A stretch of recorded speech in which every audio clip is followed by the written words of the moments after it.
When you think about racial equality and civil rights, which political party comes to mind?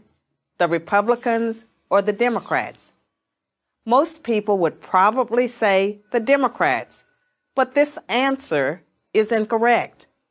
Since its founding in 1829, the Democratic Party has fought against every major civil rights initiative and has a long history of discrimination.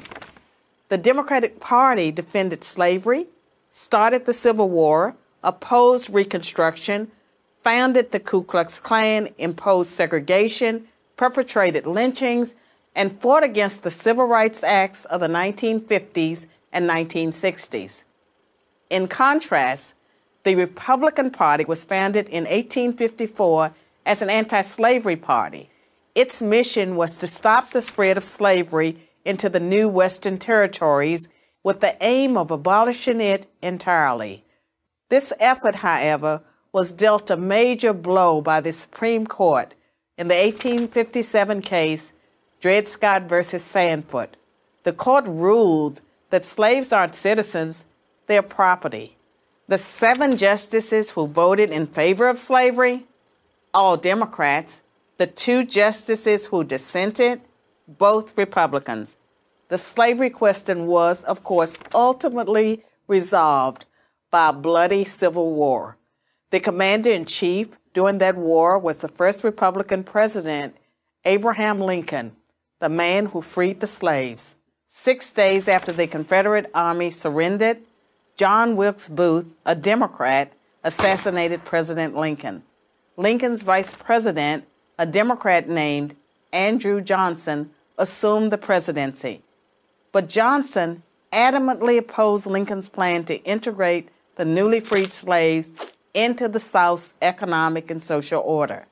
Johnson and the Democratic Party were unified in their opposition to the 13th Amendment, which abolished slavery, the 14th Amendment, which gave blacks citizenship, and the 15th Amendment, which gave blacks the vote. All 3 passed only because of universal Republican support. During the era of Reconstruction, federal troops stationed in the South helped secure rights for the newly freed slaves.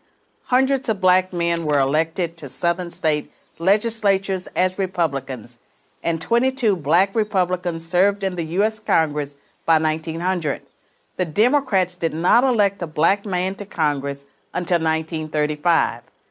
But after Reconstruction ended, when the federal troops went home, Democrats roared back into power in the South. They quickly reestablished white supremacy across the region with measures like black codes, laws that restricted the ability of blacks to own property and run businesses, and they imposed poll taxes and literacy tests used to subvert black citizens' right to vote. And how was all of this enforced? By terror, much of it instigated by the Ku Klux Klan, founded by a Democrat, Nathan Bedford Forrest.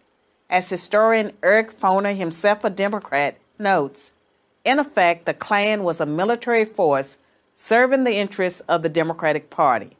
President Woodrow Wilson, a Democrat, shared many views with the Klan. He resegregated many federal agencies and even screened the first movie ever played at the White House, the racist film, The Birth of a Nation, originally entitled The Klansman.